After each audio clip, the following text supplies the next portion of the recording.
industry. Anong taon po yun? Good morning po. Nako. Billion po. Opo. Kwento nung narinig po namin sa television, sinasabi nyo sa interview nyo dahil tinanong kayo kung anong naging gateway para gumanda ang buhay nyo. Sabi nyo kayo hindi naman nakakaangat ng araw. At tapos sabi ninyo ay noong DPWH na kami. Yun po yung sagot ninyo eh. So at tinanong kung magkano at sabi nyo bilyon. Kailangan po magbidding dahil na kumita na itong mga ito eh. Yun lang ho, yung they cannot subsequent flood control projects, di na sila pwede magbidding. Dapat to, suspindihin nyo na ho lahat yan eh. Mismo ang Pangulo nagsabi, deficient yung kailang mga proyekto, substandard, those projects. Suspindihin na! Lang. Next flood control project pa sila suspendido. Ngayon hindi sila tanggalan ng lisensya. Kailan ho natin maririnig engineer na suspendido ang mga lisensya nila o kumpiskado ng mga lisensya nila? When will we hear that? Mostly sa Metro Manila. Am I correct? Hindi po, sa probinsya po. Sa iba-ibang lugar. No, the bulk of your contracts. Here in Metro Manila? No po, outside Metro Manila. Where outside? Where outside of Metro Manila? We have in Romblon, Cebu, Bohol, Bacolod, Zamboanga. Hindi naman po kami namimili ng lugar. Migos Project? Wala po. Sigurado ka? Under oath ka, Opo, ha? Under oath definitely. ka dahil pag meron kami ma-discover na may ghost project, pakukulong kita rito. Nice. Minimum to. Wala po talaga. Meron ka mga Ito na nga.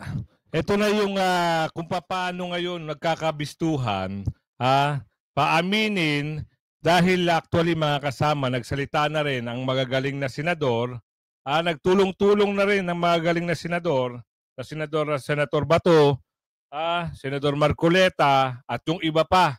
Hindi na natin sasabihin kung sino sila. Pero ang punto kasi dito, paaminin na kung sino ang meron bang ghost project. Kaya ito, kung sino mababalasa dito at sabi ni Senator Jinggoy, umamin ka na. Dahil kung hindi at nalaman namin, nabisto namin na meron kayong ginagawa, ipakukulong kita. Yan ang mga, talagang ano ka talaga, mapupukusan mo talaga yung video na ito eh. Dahil sa dulo ng video, yun ang sinabi ni Senador Jinggoy. Ipakukulong kita kung hindi ka magsasabi ng totoo. Panoorin natin. Yes. Units? No, Your Honor.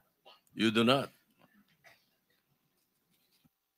Ito isa sa mga nakikita nating nagiging problema natin dito. Your Honor, Mr. President. Now, all of this, ang pagkakaalam nga namin, ang may-ari nito ay sila Mrs. Diskaya. Nako, yan na. Mrs. Diskaya is here. Igisahin na dito. So, pwede po bang, Mrs. Diskaya, pwede po bang ibalita nyo sa amin, ikwento nyo sa amin yung mga napanood namin sa inyo sa television. Yun. Sabi ninyo. Kailan po kayo unang nagkaroon ay kumita ng bilyon sa construction industry? Anong taon po yun? Good morning po. Nako. Billion po. Opo. Kwento nung narinig po namin sa television, sinasabi nyo sa interview nyo dahil tinanong kayo kung anong naging gateway para gumanda ang buhay nyo. Sabi nyo kayo hindi naman nakakaangat ng araw. At tapos sabi ninyo ay noong DPWH na kami. Yun po yung sagot ninyo eh.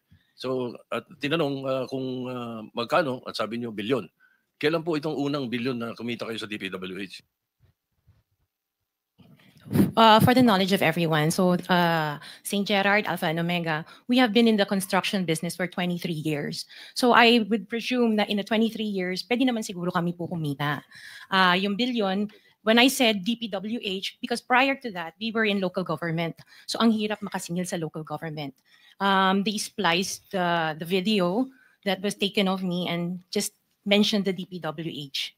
So, contractor na po kami for 23 years. So you're saying that the television station and the persons interviewing you edited your answer? I think so, sir. Kasi I did mention that I was doing local government as well as private po. If I may, with the permission of the chairman, Senator President Ma'am Sara, ano ba naging trabaho niyo bago kayo pumasok sa mga kontrata? Yan na. Anong trabaho mo? Naku, yari ka. My father was a contractor before. Pero yes po, for LGU po. LGU. And then ako, I worked I work sa ibang bansa. Yun po. Anong work mo sa ibang bansa? I was a dental receptionist and an orthodontic nurse. Naku, So hindi you're ka a nung doctor. pwede kumita ng bilyon. Nurse. No po. Yung asawa mo, ano trabaho? Ang He hirap. works sa isang development corporation. And him and his brother were parang private contractors sa subdivision namin. 23 years. How were you enticed to join the mga kontrata sa TPWH? Who influenced you? Ayun na. Wala naman po. Nakita namin on PhilJeps na may mga projects na pwede palang mag-join. So we joined the bidding na we know that we were qualified for. All right, Mr. Chair, I would like to reserve all my questions if my turn comes already. Nako, yun na, Thank yun you, na. Mr. Balasahan Chairman, ito to ha. continue. Senator, Mr. Mr. Chairman. Chairman, Okay, with the permission of Senator Minority Leader. Soto, the Minority Leader. Ma'am, very clear man yun sa video na sinabi mo. Kung kailan kayo kumita ng malaki. Sabi mo, Yan. noong nag-DPWH na kami. Yan na. Ngayon, gusto mong i-attribute yung wealth ninyo going back noon pa sa tatay mo, nung nagsimula kayo ganon. Pero very clear, the video won't lie. Sinabi mo, noong nag-DPWH na kami. Yes po. So, kailan ba kayo nag-DPWH? Parang sometime in 2012, nag-start kami with DPWH. Can you be definite with your answer? Parang 2012? Oh, please, because you're under oath, please Yes po. make sure of your answers. Sometime in 2012, we started with DPWH. We started with joining biddings. Pero prior to that, we were with local government. Yung mga flood control projects, kailan kayo nag-engage ng flood control projects sa DPWH? Siguro mga 2016 onwards. Please make sure of your answer. Yes po, 2016 onwards po. 2016 onwards. Yes po. 2016 onwards. May follow-up Yes, ka sir. ba? Okay. Go ahead, sir. Go ahead. All right. Kasi based on your, una sa lahat, ano, we would like to clear the reason that we're asking you this, and centering on you at the start. Ganon din ang gagawin namin takbo doon sa ibang mga kontratista rito na imbitin natin na nasa top 15 ng presidente. Nasa top 15 ng presidente, may mga flood control projects, mayroong guni-guni, mayroong ghost, mayroong nagawa, may nagawang palpak, okay, may nagawang tama. Ngayon, tapos marinig namin yung kwento sa television na tungkol doon sa sinasabi nyo na napakarami ninyong kinita at ika nga sa DPWH to 2016 kayo nag-umpisa sa DPWH. Pero yung mga pinakitang mga sasakyan ninyo ay 2022, 2025, 2024. So, lately, yung matindi, hindi po ba, na mga income ninyo? Mga anong taon kaya sa tingin ninyo? What year would you say that you were able to engage or be able to get projects from the DPWH for flood control projects? What year? Yun nga po, nag-start kami makakuha ng pailan-ilan, pero 2016 po onwards. Po. Yes. 2016 onwards. In 2017, how much did you pay the BIR on your income tax? Sorry, I don't have the data on me right now kasi I have an accountant that handles that po. But I can get it for you. Yes, please. May we request that Yes po. we find out how much your income taxes were paid from that time, 2016 to the present. No? Okay po. All right. Now, Mr. Chairman, in 2015, St. Gerard, which you own also, no, Mrs. Discaya, was suspended by the DPWH. In 2020, they were blacklisted by the DPWH. However, St. Gerard's pickup license was renewed and is valid from July 1, 2023 to January 28, 2026. For St. Timothy, which you also own, it was found out by the President that the 2023 Bulacan River project amounting to 96.4 million was deemed completed Ayun na. even in more than 200 meters of revetment were not built. St. Timothy's pickup license was also renewed 2025 to Oh, Tito Sen, meron pa yan sa Mindanao ata yun. Oo. Parang ni-report completed na pero ngayon palang gagawin. Ano kaya yun? 2027. So, Engineer Takay, what is the basis for the renewal despite the issues in their previous projects? Sir, Mr. Chair. Engineer Takay, can you not answer? You're the chairman. Bakit itong executive director ang pinasasagot niyo na pinasasagot? Yeah, the Amin na, blacklist, amin. that was issued by the DPWH, Your Honor, has a certain time limitations. So once a notice that the project has been completed, then the blacklist is lifted.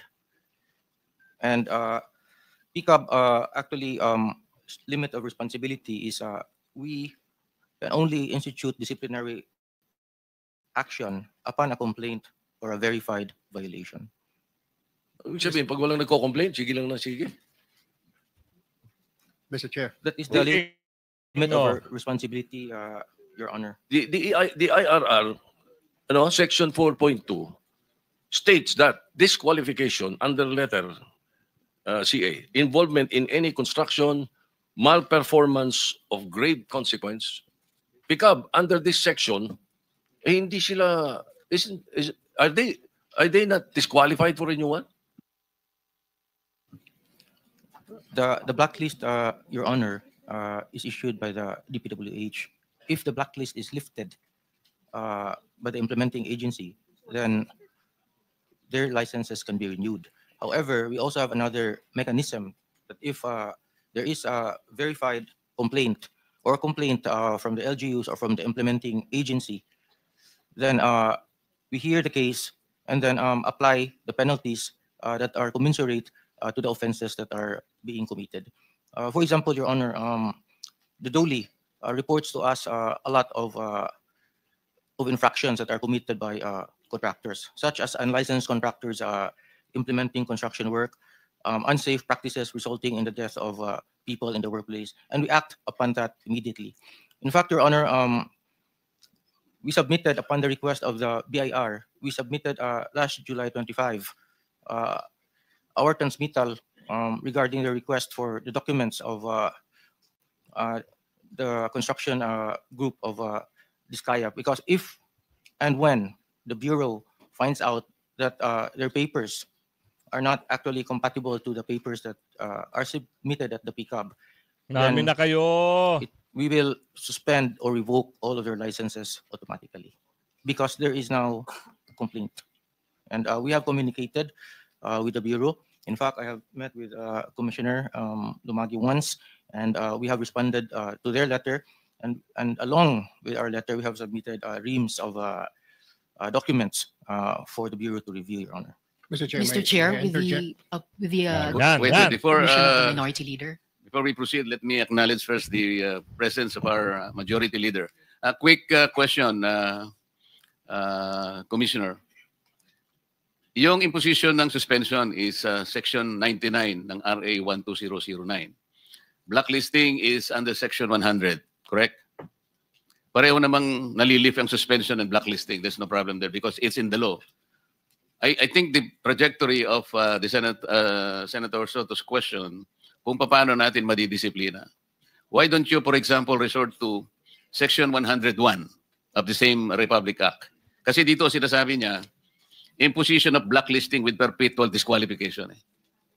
I believe kung ang pinag-uusapan ay ghost projects.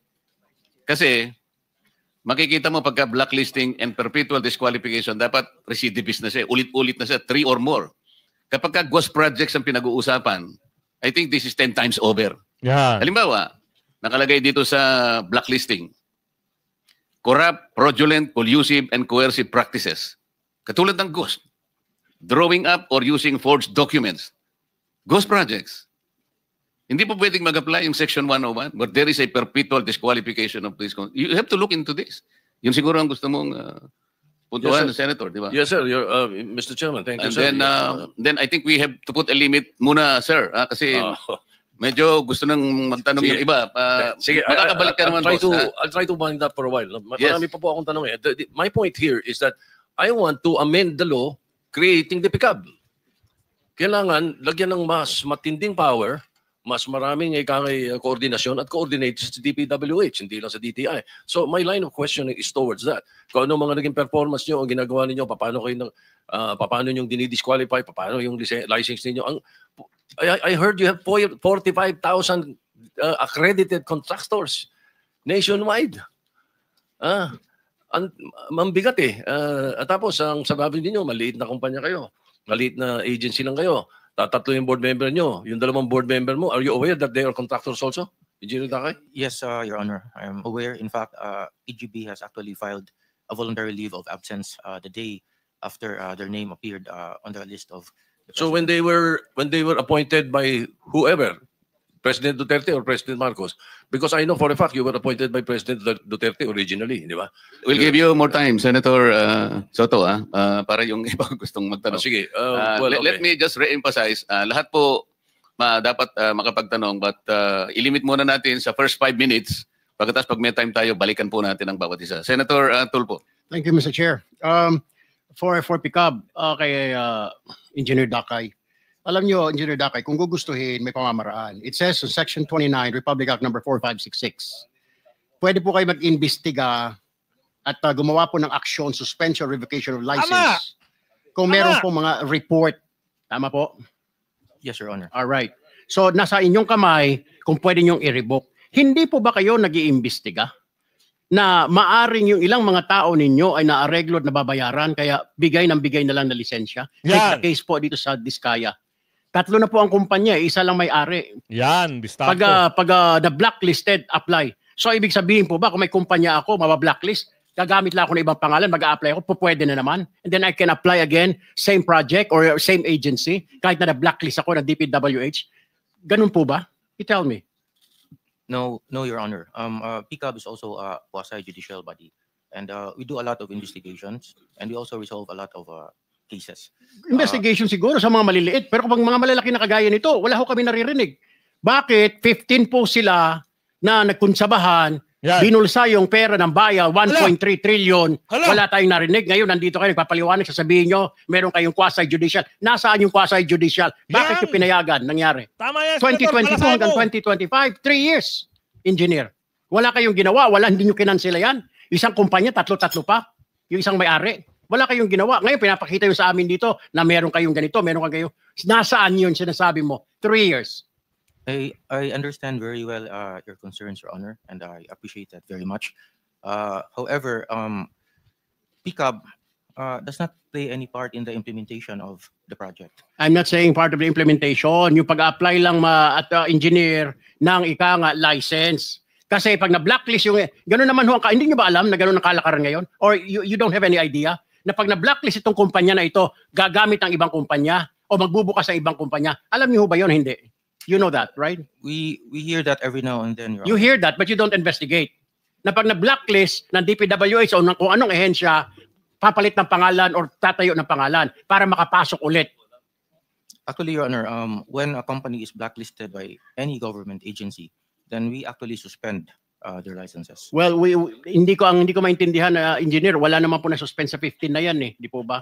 Wala ho kayo, hindi ko alam kung nagtatanga-tangahan kayo, hindi niyo alam trabaho o natapalan lahat ng mga mata ninyo ng salapi. Kaya ho ganun. Balikan kita mamaya, Mr. Chair. I'd like to go to direct this question to Ms. Zara Diskaya. So ma'am, nung mablacklist po isang kumpanya nyo, ganun po ba ang SOP ninyo? Magtayo na lang ng ibang kumpanya para makasali kaya dumami ang kumpanya nyo? Or kaya kayo nag-apply ng mga lisensya dito sa PICAB ay para may maparentahan po kayo na mga lisensya po ninyo? Kasi napakadami po, Ms. Diskaya, yung inyong proyekto kung saan-saan na, dahil nyo pa yung gobyerno. Imposible naman yung equipment nyo rito, may equipment kayo dito, napakadami yung equipment. Tama po yung sinasabi ni Senator Tito Soto na sa isang lugar, napakadami yung equipment, sa iba't ibang lugar. So, ano ang purpose na napakaraming kumpanya? What is that?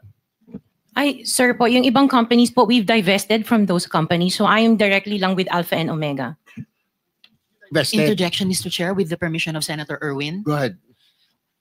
Go ahead. Salamat, Mr. Chair at Senator Erwin. Actually, when my time comes to question, ma'am, Ms. Diskaya, hindi lang po isa, hindi lang po 3 kumpanya tulad ng sinabi ni Senator Erwin. 9 na kumpanya ang ipapakonfirm ko sa inyo na actually, kayo pa rin po. Tulong-tulong lang mga senador. Salamat po, Senator Erwin. Yan ang dapat. Maraming Oo, salamat, Mr. alisin Chair. muna ang politika. Can I go to the Commission on Audit now, Mr. Chair, if they're here?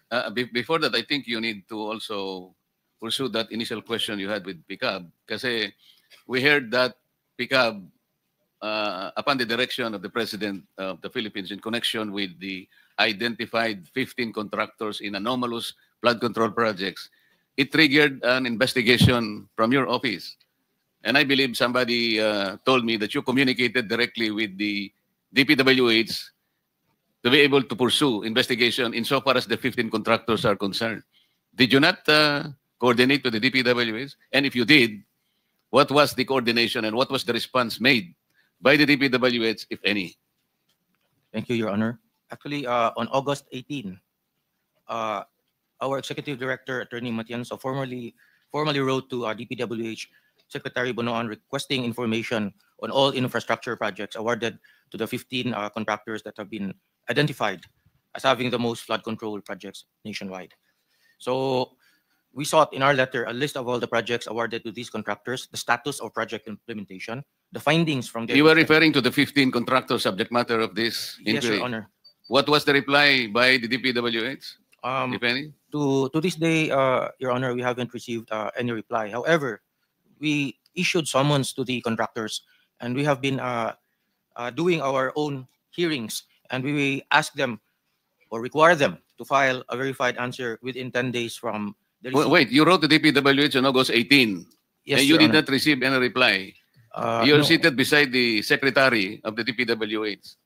Did you ever ask him why no reply was ever given to your letter? Well, Your Honor, in the interest of public service and expediency, we just went ahead with our investigation and summoned the 15 contractors. Not only the 15 contractors, but the other contractors that were mentioned by the President. In But subsequent the information you were asking from the DPWH, I believe, are essential information. How can you conduct your investigation without waiting for the information that you sought in the first place? At least, Your Honor, we did the preliminary hearings. There is a jump start to all of the hearings for the... Okay, Senator Tulfo, proceed, please. Mr. Chair, pinapaikot-ikot lang ho tayo nitong pick-up. Alam nyo, engineer, sinasabi ko ho kanina, yung sinasabi nyo, pinapatagal nyo, pinapaligoy-ligoy ninyo itong proseso na ito, pagtatanong, jumpstart yung mga sinasabi ninyo, DPWH umiiling, sinasabi na parang hindi pa nila natatanggap, and then suddenly you're telling us na gumawa na kayo ng action. Is this correct? What I heard, you started communicating with the 15 contractors? Actually, the day after the President mentioned the 15 contractors, we actually summoned the 15 contractors. Nauutal-utal for na ang mama. investigation. Okay. So, ongoing investigation. Yes, Your Honor. Anong siglo natin malalaman ang resulta ng investigation nyo? Kasi pag ang gobyerno ang nag-imbestiga, tao na binibilang. Baka retired na kami lahat dito, nandiyan pa kayo nag-imbestiga. When do we expect the result of that investigation? Yan. Okay, Your Honor, for starters, we have preventively suspended their ARCC for flood control. So that means that they cannot bid for any subsequent flood control projects. Hindi naman nila kailangan po magbidding dahil na kumita na itong mga ito eh. Yun lang ho, yung they cannot subsequent flood control projects, hindi na sila pwede magbidding. Dapat to, suspendin nyo na ho lahat yan eh. Mismo ang Pangulo nagsabi, deficient yung kailang mga proyekto, substandard, ghost project. Suspendihin Ganun na! lang. Next flood control project pa sila suspendido. Ngayon hindi sila tanggalan ng lisensya. Kailan ho natin maririnig, engineer, na suspendido ang mga lisensya nila o kumpiskado ng mga lisensya nila? When will we hear that? Your Honor, we are seriously investigating and conducting the hearings. Ano ba naman yan, engineer? And, Do you have a time frame for that, Mr. Chair? Yes, Mr. Chair, because we have to also realize and recognize that the contractors are also represented by counsel. Kasi ang totoo niyan, hindi importante sa amin yung suspension or blacklisting. Ultimately, revocation ang pinag-uusapan dito eh. Kasi seryoso po ito eh. I would request my colleagues to also put in perspective ang hinahanap po natin nung dito yung mga ghost projects. So gusto ko pong marinig po yung mga tanong ninyo. Hanapin po natin sa DPWH. Kasi importante po ito. Kailangan nating ilagay muna sa umpisa. Bakit po yung ipinangako ng mga ghost projects na dapat sana ito yung ating sinusubaybayan ngayon, kagaya po ng aking opening statement. Ang iniintay po namin na hindi bababa sa 50 ghost projects. Sa listahan po namin, meron na po kami. Kaya lang, kagaya na sinabi namin, 2 lang po ang formally na inadmit ng DPWH na ghost projects. Kaya po nakaka-disappoint. Maybe Yes, Mr. Chair. I will just reserve some of my questions later to give way to the other senators here. But I have only one last question, Mr. Chair, for Mrs. Diskaya. Ma'am, sinabi ho ninyo, nag-divest na po kayo. Ano ibig sabihin ng divest? What do you mean by that?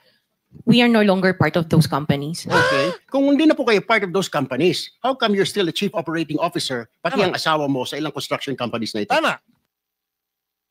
Hindi po ako COO ng mga companies po. Ma'am, you're under oath. Don't forget. Opo, CFO po, pero hindi ako COO po. COO. So, bakit po ikaw ang CFO pa rin kung nag-divest na po kayo, official pa rin po kayo dyan? Sorry, tumutulong lang po ako dun sa mga ibang companies po. So you haven't, with the permission, you haven't completely divested all your interest in that Before we particular company? continue, let me acknowledge the presence of Senator Rapi Tulfo. Thank you, sir. So you didn't divest totally? You're still the CFO according to you. Opo, Under pero oath, hindi po ako pinayang- nagmamanage po ng mga companies na yun. Wala na po ako. Wala po ako dun sa ano. Sorry, Umamin na kayo. naiintindihan po niyo yung divestment. Kanino niyo po Kinakabahan i-divest? na, ano? Kasi po pag nag-divest kayo, there is somebody, doon niyo po isasalin yung pong inyong interest sa isang company. Kanino po nasalin? Nung mag-divest kayo, sino yung taong doon niyo i-divest po ang inyong interest sa korporasyon? Katulad sa St. Timothy, kay Maria Roma ko binigay po yung aking Sino siya? shares. Kamag-anak mo? She's the niece of my husband. Kamag-anak mo pa rin. Kayo pa rin. Kayo pa rin yan. Correct? Anyway, can I give my opening statement Okay. before I... Go ahead. I'll just Parang merong makukontent my next dito, round of questions later for give Nakikitaan way ko to lang. our pro tempore. Ikaw na. Mr. Chair. Thank you, Mr. Chair. Before that, marami nagre-request kasi I lost track of those contractors present here today. Comsec, can you please mention who are those contractors present here today? Merong wawaw dyan. Mr. Chair, point of information with the indulgence of the SP Pro Temp while we're waiting for the visuals. Pinag-uusapan kasi just now, no, na yung claim na nag-divest sa kumpanya ang pamilyang Diskaya, who by the way, pinangalanan ng Philippine Center for Investigative Journalism na King and Queen of Flood Control Nako! Projects dahil sa kanilang extravagant lifestyle. Queen! We have information na listed pa nga bilang beneficial owners sa disclosure ng St. Timothy. Yun na nga po, si Maria Roma Angeline Diskaya Rimando. So they are still connected to those companies, Mr. Chair and SP Pro Temp. Bukod pa po sa idadagdag ko pang information mamaya, kaugnay ng interpellation ni Minority Leader, na hindi totoong nag-divest, at kung nag-divest man allegedly, hindi pa nila ginagawa yung iba pang mga requirements doon vis-a-vis, for example, the Securities and Exchange Commission. Salamat, Mr. Chair, SP Pro Temp. Noted, Senator Risa. Maybe Proceed. we can ask the Comsec to mention those Comsec, contractors present here today. Can you repeat the names of the listed contractors present today? Yes, Your Honor. Mr. Alex Abelido, President, Legacy Construction Corporation. Ms. Cesara Rowena Diskaya, President, Alpha and Omega General Contractor Development Corporation. Ms. Maria Roma Angeline Rimando, Owner Manager, St. Timothy Construction Corporation. Mr. Alan Kirante, Owner Proprietor, QM Builders. Mr. Ernie Bagao, Owner Proprietor, EGB Construction Corporation.